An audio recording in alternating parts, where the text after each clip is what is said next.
Welcome to today's edition of Mental Health Matters. Today I have Devonte Hayes on the show. Devonte is going to talk about his life in the military. Get you something to drink, get you a snack, and come on back. Good morning, Devonte, man. How you doing, brother? Pretty good, pretty good. A little tired, but I'm able to soldier on.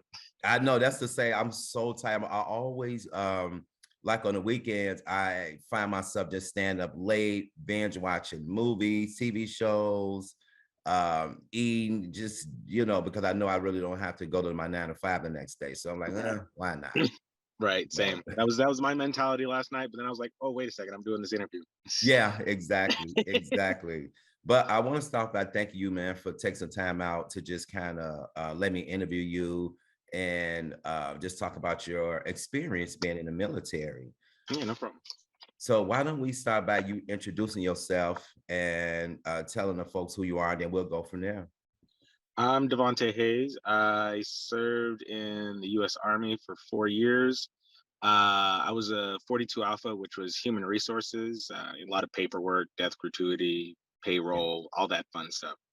Uh, for the most part, when I came to my actual job, it was me just mainly bringing people in to redo their death gratuity, letting them know, hey, if you do pass, do you have a person that you want to send this money to? Pretty much. Yeah. We want to update that every once in a while because marriages fail, family members get cut off, stuff like Yeah. that. So for the most part, that was pretty much my job. And yeah, I was kind of I was mainly in the East Coast and then Puerto Rico, and then they put me back in a unit in Vallejo, and then I was at BT College, which is in Sacramento. Oh, wow. Nice. What made you actually join the military?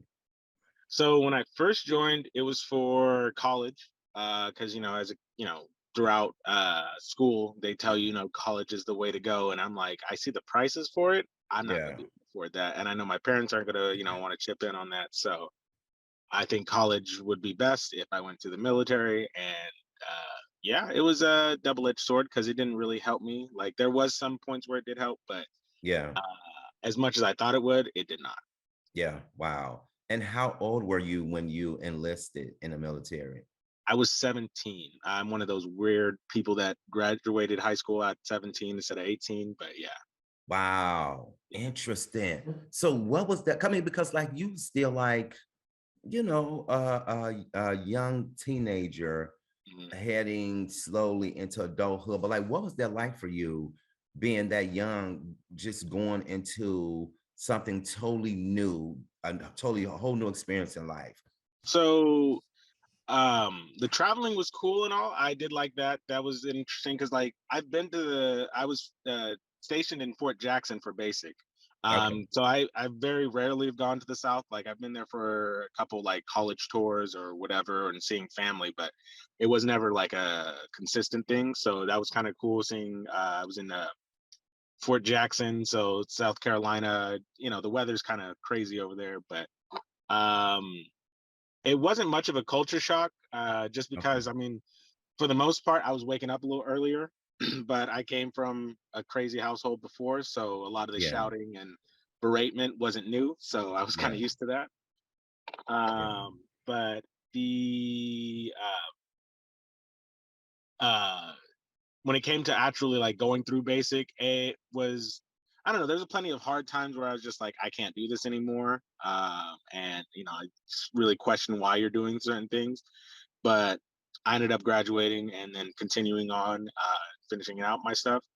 But yeah, it was an interesting like kind of shift in like realizing like, okay, am I like, you kind of, as a kid you just think, okay, at this age I'm an adult. Right. And yeah, I would still say that, I'm an adult, but I'm still like growing. So Yeah, no, I get it. I get it. I get it. So let's talk a little bit about the basic training. What was that like for you? And what was some of the things that happened that you felt like, oh, you wanted to give up? um there was a lot of the field camp out days, like when we go to the field and stuff. See, I went in October, so the weather was starting to get cold, and then by the time I got to the field ops and stuff like that, they had, not only was it cold or raining, but it would also snow in some points in the night and stuff like that. And like, Wow. during basic, they don't let you wear thermals or anything like that. So we're just wearing a shirt, a jack, the little thin, uh, our uniform, and that's Yeah. about it. Shoes and boots and a cap. So those were some of those cold days. And I didn't have all this hair. That was another Yeah. thing. So, just straight to the bones with chills and stuff. I just Wow. remember, being outside of my tent, just like wondering why we're doing this. Because yeah, it was just ridiculous. I've never been that cold before, especially growing up in California. So I mean, Yeah. like, it gets cold here, but it doesn't get snowing cold. Yeah. Um, but I just remember one of those, like, I just gotta keep going. I just remember Yeah. my bones shaking and stuff like that. Like, it was just one of those like cold tremors and stuff. But I don't know. I just kept pushing through it. I don't know exactly what kept me going. It just, other than the fact that I'm like, I'm already here. I can't, Yeah. like, just give up now. I feel like that's kind of pointless. I Yeah. did all this extra work for nothing. Yeah. So yeah, I just kind of kept pushing on. Yeah. When I was in college, and then this is probably not nearby um, a comparison to what you went through, but Mm, when I was in college, I ended up joining a fraternity, mm, and there was a lot of hazing going on. mm, And if you ever looked at me and paid attention, I had got my nose broke. mm. I got my arm broke. Just a lot. It was a lot of physical contact from the big brother, so to speak. Right. And when we started with 13 people, and we ended up crossing with 10 people, which I was part of that 10.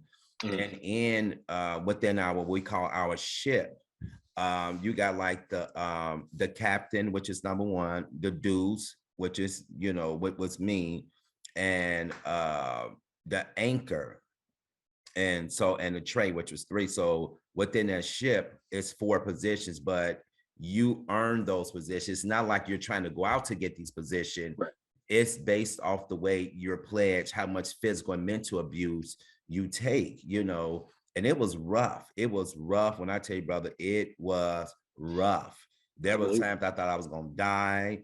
I mean, it was just a whole lot of stuff going on, a whole lot, and but I didn't quit. I felt like, okay, the first time they put the hands on me, I might as well see it through, Mm, and looking back, I was like, man, like, what was you thinking about? Just some of the stuff that it's crazy, crazy, you know. During our last day, well, let me back. So your last week, they make you go through Hell Week. That's what they call it, right. and it's exactly what it's called, Hell Week. And the last day, you have to cross the burning sands. So it took us from 9 p.m.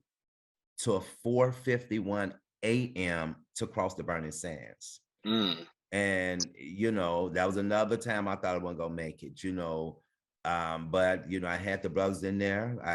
We was, coaching each other, just encouraging each other. It was rough, but that was one of my experience that's may be a little bit parallel, not the physical stuff with you guys, but the mental. It was very mental, right. very mental, so but I wouldn't do it again. Definitely, if I could do it over again, I would for sure. I'm the same way with basic. Yeah.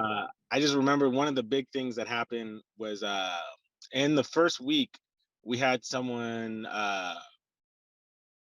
I don't know how to put this. Like he had suicidal thoughts. Hmm. So what they had to do was like they had to get rid of his shoelaces and all Yeah. these other things and like get got his gun away and all this other stuff. Yes. Um, and it wasn't like they send you home right away. Like you still got to finish basic. It's just the fact that you won't graduate now. Um, Wow. yeah, so that was always a good reminder of to keep pushing because it's not like you get to go home. You just sit on the sidelines while while we struggle. Um, Really? So yeah, so hold on. So let me interrupt. So if you decide you don't want to push forward, that you can't just come home? no, Wow, I didn't know that. yeah.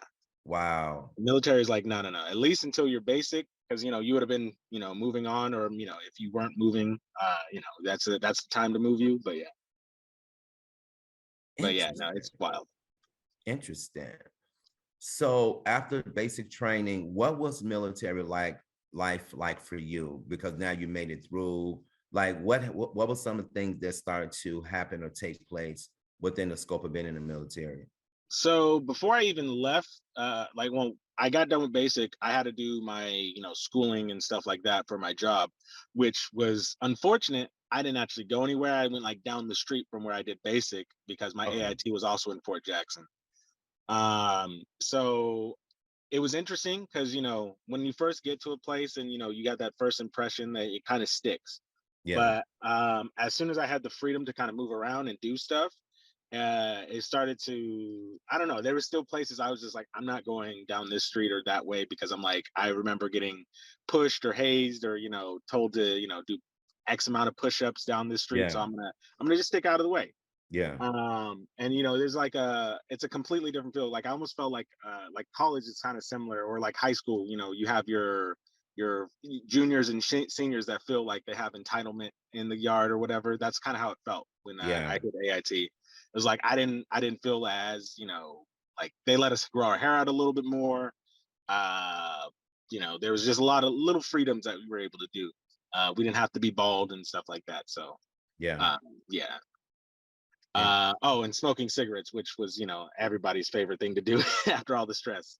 oh, really? Yeah. Yeah. So did you guys have to be in at a certain time and but you guys on a like Yeah, schedule? so like we still had a set schedule for schooling and stuff, and like we'd still fall in for formations and stuff like that. It was just like most weekends and stuff like that, we were able to go about, there's areas we can go to. And yeah, it was a little more relaxing, we had a little more free time and stuff. Then that's when I went to Puerto Rico after I got done with that training and stuff like that, which that was an interesting station to say the least. Oh, let's talk about that. What was that like? So within the first 2 weeks of me being there, I don't know what it was, but for some reason, one of our people couldn't be treated by a military doctor. So they had Hmm. to use a civilian doctor. Yeah. And I don't know exactly why. I was a new guy there. We have a battle buddy system in the army. You can't go anywhere by yourself. You have to have at least one other person. Um, and so when he went to a civilian hospital, there was they chose me to be his battle buddy. And the issue was we're in Puerto Rico and I don't speak Spanish. Yeah. So I'm going to all these hospitals and he also doesn't speak Spanish either. So he I want to say it wasn't even that serious at the end of it all, but this was like a 24-hour trip where I was going from hospital to hospital with this guy just because they kept transferring to new locations and like we're trying to find translators to kind of, be the middle ground for us. And it was a nightmare. Well, not really a nightmare. It was just nothing was done right. Yeah. Um, one of those like real like, culture shocks. You think you can, talk your way out of certain situations or, get, Yes. what you need to when you say the right things. But I'm like, I don't know what to say. Yeah. Um, and so yeah, it was just one of those interesting things where about 24 hours later, we finally get back and I got the day off, So they were Mhm. like, "Yeah, we're sorry we had you go out there. We thought you spoke Spanish," which I was just like, "Why did you think that?" Right, right. So it was an interesting just whole thing. But yeah, I was just like, yeah, it was a lot. Yeah.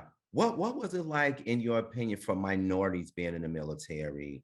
Did you see like a difference in the way that people was maybe treated, or the way that people respond to them, or like, nah, not really, or There were some assumptions here and there, just like I said, they thought I spoke Spanish. Without my right? hair, I look a little more Hispanic, but Yeah. I don't think that was the only reason. But um there there was a lot of times where they try, especially when I came in, that's when they started to try to dial back, on like suicide rates of soldiers and stuff like that. So they try to a nicer approach. I don't know if it was I don't feel like it was just like an easy mode or whatever, because like they still pushed you. They just didn't insult you as much, or they Okay. used like the classic like high speed, or the little jabs that drill sergeants give you. Yeah. So in general, I don't feel like there was a big race issue. I just think it's more of like, people come from different backgrounds. So Yeah. what I Yeah. find as racist or, unacceptable, they grew up in an environment where that was the norm, Yes. especially in the Exactly. South. So Yeah. uh it wasn't I try not to take it personal, but then again, it's not like, there wasn't those moments Right. where it just felt like something was off, or, why are you choosing me for this or whatever. Yeah. Um, Wow. So the only other point where I really felt like there was, some sort of racial issue was with the VA, just because afterwards, trying to get anything done, I knew it was going to take forever. Yeah. Um, it was just like pulling teeth to get some of the things that were in my contract Yeah. for assistance and support and stuff like that. Yeah. Wow. Mm. Wow. What type of people did you connect with when you was in there? Because I'm sure it's a was a diverse community, so to speak. Like, what do you remember the people that you connected with instantly, or you felt like, okay, I can, me and him has more in common? Like, did you find people like that when you got there? So this was also the first time where I wasn't just around people my age, because throughout high school, school, and all that, you're around people at least a year or two younger than you or Yeah. older. This one was like, I don't know, I really started to open my eyes to what the world is like. Yeah. Um, because I just thought, everybody in basic is going to be, some fresh out of high school guy or fresh out of college guy because they want to be an officer or whatever. But it was interesting. I still talk to a lot of these people too. It was this guy that was a father that ended up joining. He was like 35 or 36, and he was, like, I just want to get in shape. I want to do this for my kids, and Wow. I was just kind of thrown back by it, because like I did this all for selfish reasons. I was just like, I need college. I need, all Yeah. the bells and whistles. I'm like, I'm trying to not spend money on college. Um, and he was just trying to do this just so that his kids can have benefits and stuff like that. And then I was like, oh wow, I didn't even think of it that way. Yeah. um so it's that, and then I met a couple other people. Like, you also meet people from all over the world, so like a lot of people from Colorado I also met. It was kind of crazy, small world kind of situation. I met Yeah. them in Fort Jackson, and then my sister ends up moving out to Colorado, and then like they just met up, and they didn't even know that we had a common friend, and all that. And it was Wow. just small world. Yeah. Um, but other than that, nobody else really stuck out too much. Like I still had a lot of people that uh, that were big into wrestling or football. That's usually what was an easy connector. Just Yeah. because we never really had free time to just be like, oh yeah, let's chat all the time and during basic. But if we did find time, there that was usually the common ground. Yeah. Yeah. Do you feel like the military life got easier for you as you got acclimated to that culture? Um, Easier in the fact that like I didn't feel on eggshells all the time. Okay. Not easier in the same ways that I had issues with the VA. Like things like pay and stuff like that, I had issues with, which was ironic because I worked with the people that did pay. So that was Right. interesting conversations. I'm like, no, I know I'm not getting paid. I can see the spreadsheets and all this other stuff. I'm like, I'm literally looking at it. So Yeah. uh, Wow. it was interesting because you never think of this as an issue, but then when it happens, it's like, okay, no, this needs to be fixed. Yeah. Yeah. So did you choose your field in the military, or was that your drill sergeant, somebody chose you to do like that? So when you sign up, most of the time you can choose based on your ASVAB scores, and I'm pretty sure there's a new system now. Um, but I had the option of like it was infantry, human resources, and I want to say it was like a mechanic something, like an assistant or something like that. And I just chose something that I felt was going to be easily Yeah. transferable to the real world. Yes. And yeah, that's why I went with the human resources, because I'm like, doesn't matter what company or whatever, they all have somebody that does paperwork or That's exactly computer. right. That's exactly right. You said earlier that some of your job responsibility was to like sign people up or position them on the paperwork, if just in case they died or something like that. Explain a little bit more about that. Yeah, so the death gratuity was just really like an extra contract that Okay. everybody gets in the military, or I don't know if it's every branch, but at least Army. It's I can't remember the exact dollar amount offhand, but it was a dollar amount that you say, okay, I want this beneficiary to take the money when I pass. Yeah. Um, that's usually something we update like every 6 months, Yeah. because you never know what's going to happen. Yeah. Marriages end, especially in the military. Marriages are terrible. um a lot of people in the military too would just say they're married to each other, and then just so their death gratuity goes up and all this other stuff. And Yeah. I heard about that. so it was just pretty much just an interview of like, hey, when we last spoke, this is exactly where you wanted your money to go. Wow. You can even break it up into percentages if you want. It's a couple different people. I got kids that get a couple, wife or whatever. Um, Wow. and yeah, it's a tough conversation, because a lot of people don't really think about their mortality like that Yeah. until I'm sitting in front of them and they're like, okay, I guess this is kind of a big deal. I should probably think about this. So Yeah. it's it can be emotional at times, but then especially if the guy's older or the girl's older, it's just more of a trying to not make. I don't know. I don't try to make it like light, or you try to keep it light instead of Yeah. being depressing about everything. Yeah. So it's a weird line to walk. Yeah. So did you experience somebody actually passing away in there and that money had to be allocated to their families? Surprisingly not. I was Okay. like, yeah, I thought I would. Yeah, I'm kind of good. glad I didn't, because Yeah. yeah, I was just like, especially with the unit I was with, it was kind of a smaller unit, so like I pretty much knew everybody. Yeah, Uh, good. if I didn't know them by name, I knew them by like something we talked about. Yeah. Um, but yeah, no, I never really had to deal with any deaths in the military, Yeah. which was, yeah, surprising. Yeah. What was the most I would say weirdest thing that you saw or experienced in there? Like something that you thought like, oh my God, like this is horrible, or I never thought this would happen, or just something, you know. So I never saw anything terrible, but I knew about things like what was her name, Vanessa, the one that died in Fort Hood and stuff like that. I heard about her news, how Yeah. she got murdered by her, I want to say her sergeant or something like that. Hmm. So like I've never seen anything firsthand that was terrible with the military, but I heard all the time, because everybody in the military will talk about something. Um, so other than like not being paid, or some other just shady things like that, there was nothing like crazy I saw. It Okay. was just more. I think it also gets down to the fact, like after basic, everything just becomes like, okay, that's just some normal military stuff, like the hurry up and wait, and Yeah. oh, things aren't working right, well, stuff like that. It was interesting, but like there's a lot of stuff that was. I knew there was a lot of stuff wrong with the military. It's just more I never saw it firsthand. Yeah. Yeah. Wow.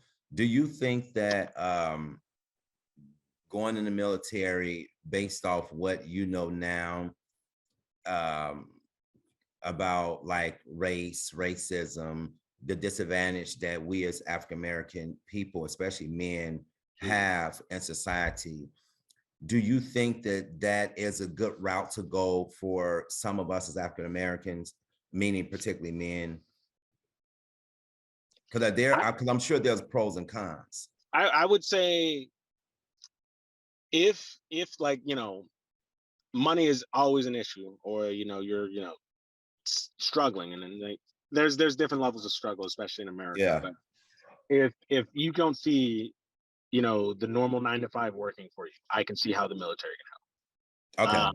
That being said, though, if I were to go back and do it again, I would not have gone into the military. Yeah. um, it's nothing like, oh, I would have been better off or whatever. It's just more what I went in for didn't end up helping me. So I think there was better routes that I could have taken in life. Yeah.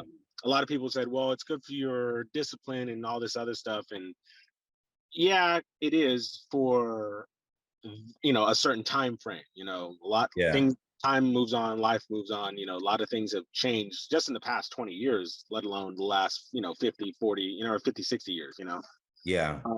And that's an issue I've always had with the military, is that it doesn't feel like they evolve. Like, the newest thing to really happen with anything in the military is Space Force, and that still is uh all over the place with what they actually do. So um they just stay stuck in their ways on a lot of things. Like, land navigation was still a map and compass, which I understand for a survival mentality, but Yeah. at most times we're not in the field without technology. So it was kind of like learning cursive in third grade. You don't really need it. Right. Exactly. Uh, Exactly. so Exactly. yeah, other than that, I would say, don't do it for college. Do it for, if you have a love for America, that's a good way to serve. Yeah. But for me, I'm like, I understand, the racial tones and stuff like that could be a lot for some people, especially, with some of based on where you're based. You never know what type of people you're going to run into.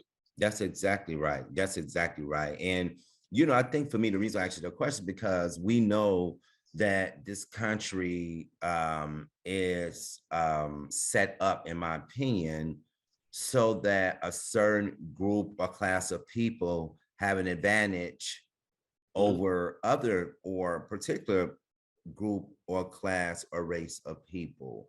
And for us as Black people to join the military, I always thought to myself, like, what was that experience like? Because you're traveling, you're going to other countries, and Hmm. other countries is not as welcoming either Right. of our, us being Black. Right. Well, But I mean, just being American as well in other countries is right, also an issue. So yeah, I can understand that. So yeah, just yeah, on top of all that. yeah, As far as like my travel went, like Puerto Rico was pretty normal, like as far as the ideals and stuff. I mean, it's still technically America. Um, yeah, but in general, it was just more a language barrier. That's it. yeah, That's one of the bigger issues that you'll run into. yeah. Um, and yeah, it's interesting to see what you can get out of it, but also at the same time, it's not like, oh, this is just some golden ticket to make life Yeah. better. Yeah. So you seem to have a very relaxed, laid back personality, pretty level headed from what I Mm. see. Do you think a person with the opposite trait, character trait that you have or personality, do you feel they will have a much more harder time getting acclimated to the military? Absolutely. Okay. Because I mean, even for me, it was still points where being laid back doesn't help when I need to be running or whatever. Yeah. So for someone that's a little more hot headed, that's going to be something you're going to run into is immediately with drill sergeants. It's less worrisome outside of basic. Like, don't get me wrong, like people will still get mad at you and stuff like that, but Yeah. the military in general feels more of like I don't know. It's still like a normal job, but like, I don't know. It's just a lot more stuff going on. Like, instead of working for a Walmart where I'm doing human resources, it's like Yeah. 5 Walmarts where I got Oh, to do it. wow. So there's a lot more people, things got to get done, a lot of time frames and stuff like that. Um, Wow. and in general, I feel like, if you're an officer, you're getting paid well. But if you work your way up through being a private, going to sergeant, staff sergeant, all that stuff, you're not gonna get that satisfaction or the cash that you're looking for or the satisfaction like money wise. So Oh, really? I think it's just So, because so you but saying if you move up, you don't get paid as much? Is that what I'm hearing? Or so you do get paid more. It's just comparative wise, like if you look at like an officer who is usually someone that went to college before they oh went to yeah, basic, you're looking at way, a totally different lifestyle of like, house, with 5 kids and all this other stuff, living fine. Whereas, yeah, a lot of officers or a lot of sergeants and stuff are still just like, living on their own or, got a, one kid or, yeah, whatever. Um, and yeah, it's just a very different lifestyle. And I'm like, it's interesting to see. But the I don't know. I don't think the work behind it is worth it. That was one of the reasons I didn't reenlist. And yeah, it was just one of those things where it's like I tried it. I think I did okay at it. yeah, Yeah, I think it was yeah. time to go. Do you regret not re-enlisting? Oh, absolutely not. No, no. You said absolutely not. I'm okay with being out. Yeah, I still talk to some of my friends from the military here and there, but yeah, other than that, I'm like, yeah, no, you guys have fun on your deployments. I'm going to be chilling at home. yeah. Wow, interesting, interesting. I want to know what it was like um when your family found out that you had enlisted. Did you have a conversation with them before, or you just went and did it? So I didn't really have a conversation with before. My dad knew, but yeah, my mom she was on board with it. It was just more of uh, they thought it was once they heard I was doing it, they thought it was the best idea. Um, Yeah, my mom wanted me to do Air Force, but I think it was like my ASVAB scores weren't high enough or something. yeah, The Air Force is really bougie. But the main thing was my dad was just he was on board because he was just like, yeah, my brother did it. I think you'll be fine, and he was a Marine, so I think you'll be fine in the Army. yeah, So it was more like they wanted me to do other branches more than yeah, anything, but I was just like, look, this is my decision, yeah. and I'm kind of good with this one. Okay. Wow. Okay. Mhm. Well, Devontae, we've run out of time for the first part of the show. We will get into a second part. We'll take a little break. I'm gonna do my little close out, and then we'll take a little break. That's it for this part one edition of Mental Health Matters. If you like this particular show, if you would like to be a guest on our show, or if you would like a DVD copy of our show, please dial 916-366-4600. Thank you.